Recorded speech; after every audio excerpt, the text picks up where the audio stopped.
Welcome back. You're still watching Markets at Noon, and now we have with us none other than Radhika Gupta, MD and CEO, Edelweiss Mutual Fund. Radhika, good afternoon. Mansi this side. Thank you for giving your time to ET Now. And I'll start with your tweet. When the world pushes us into the corner, we push ourselves to fight back harder.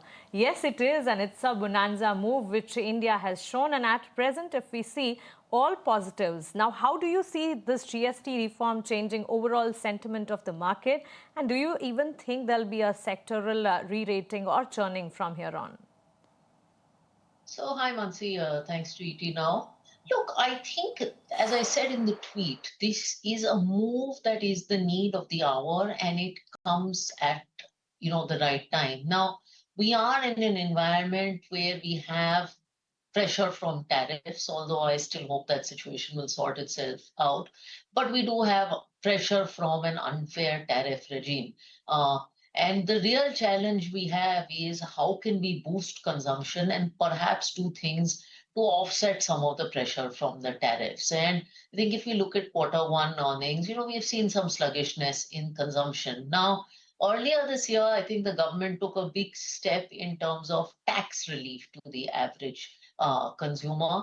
This is one more step. I particularly think if you look at FMCG as a sector, if you look at consumer durables as a sector, and of course the biggie here, which is auto, I think this does act as a demand boost because a lot of goods get meaningfully cheaper in this segment. So I think, and inflation also comes down. So it's a de-inflationary move in that sense. So very, very much the need of the hour, and perhaps the way that we have to combat the global volatility that we're surrounded by. So while I'm sure our trade teams are negotiating and working on that, this is really the best finance ministry could do. All right, definitely. Hi, Ankur, this side. Radhika, I want to understand from you the part you mentioned about the churning. Now, this will allow the market participants to pick and choose the sectors and look for the growth opportunity. One is, of course, the consumption part. Do you think with the global uncertainties still being there and tariff resolution not in sight, there will be interest in the sectors other than consumption as well?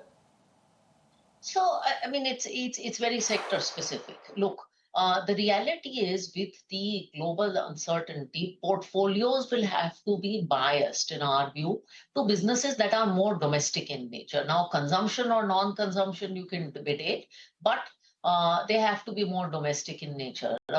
Businesses that are more export oriented. So you look at something like chemicals, or you look at something like jewelry.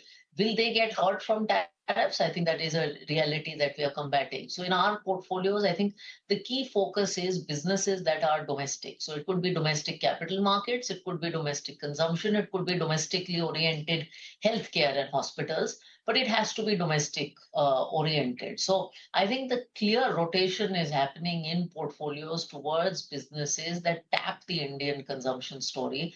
And that's really what you need to give a boost to. I mean, that's the engine that's going to fire today.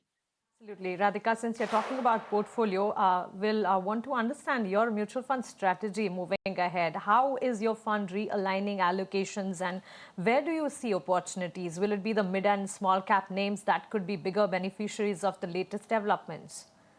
So actually, from our point of view, we launched a consumption fund earlier this year, actually right before the budget announcement. And of course, because our belief is that if you look at India's economy, a significant part, and if you have to mirror the trajectory, will be driven by consumption. And if per capita income has to double over the next couple of years from this 2.5 kind of level to 5, then consumption is going to be a significant driver of the economy. So we've been a believer, and consumption stocks haven't worked for a while. So a lot of these names have underperformed for a while. So we launched a consumption fund. In the portfolios, we were already, quite frankly, overweight consumer stocks, some of them in the large cap space, some of them in the mid and small cap space. So they could be consumer durable stocks, they could be FMCG stocks. We were also slightly overweight autos in the portfolio. Will be relooking and realigning. I don't think we need an overall rehaul because the thesis has already been in favor of consumption. But we'll evaluate and see if, we want to strengthen that. Radhika, you mentioned about the sectors one should look at, but which are the areas, which are the sectors one should avoid or be careful in the current scenario?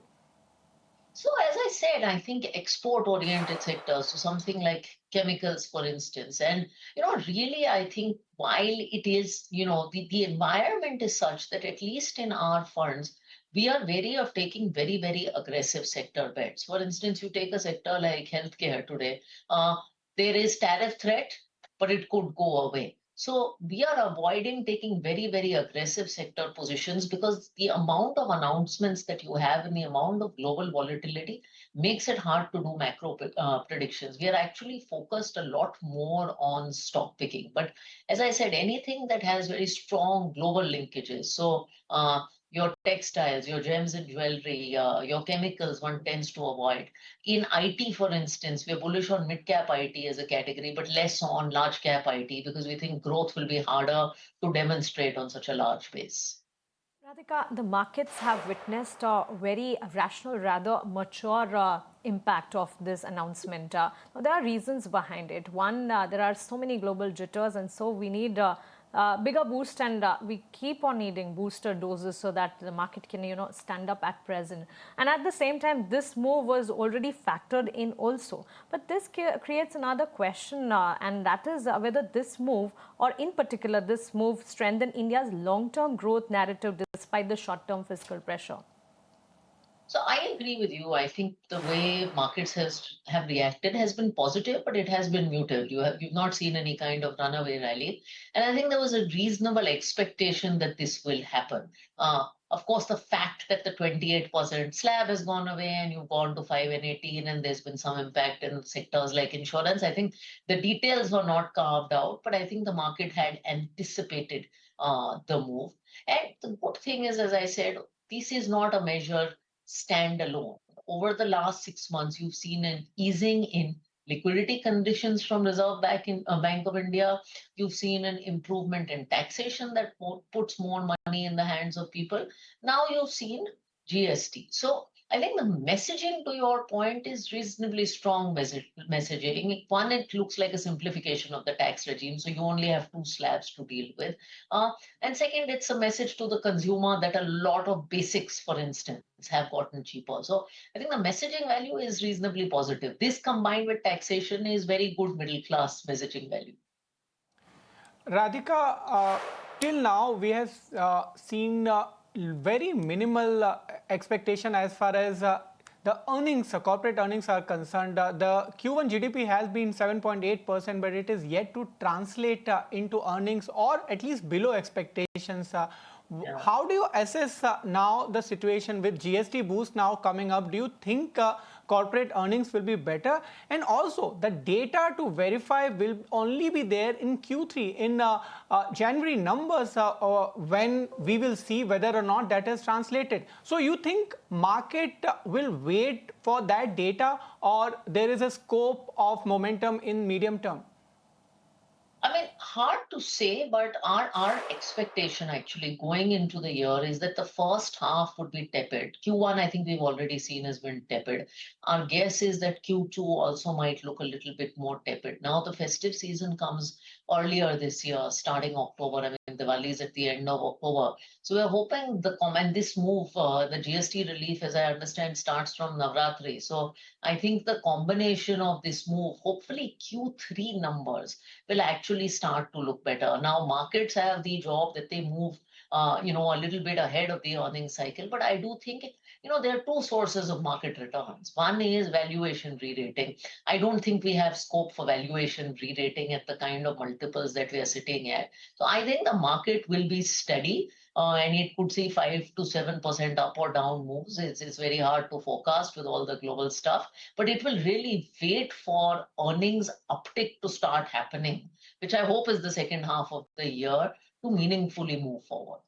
Absolutely. Radhika, since you're with us, along with your view and strategy on the markets and fundamental outlook, we wish to understand your views on the economy and macro outlook as well. Now, with the possible fiscal strain due to the GST cut, do you see any near-term risk for bonds, in particular for the bond market or in the currency market?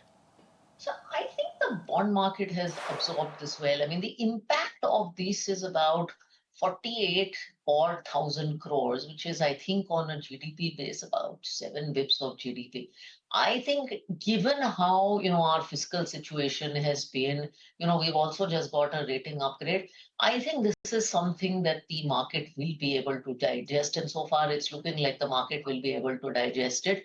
For the kind of uptick in consumption, and this is not an inflationary move, I think the bond market should be able to digest this.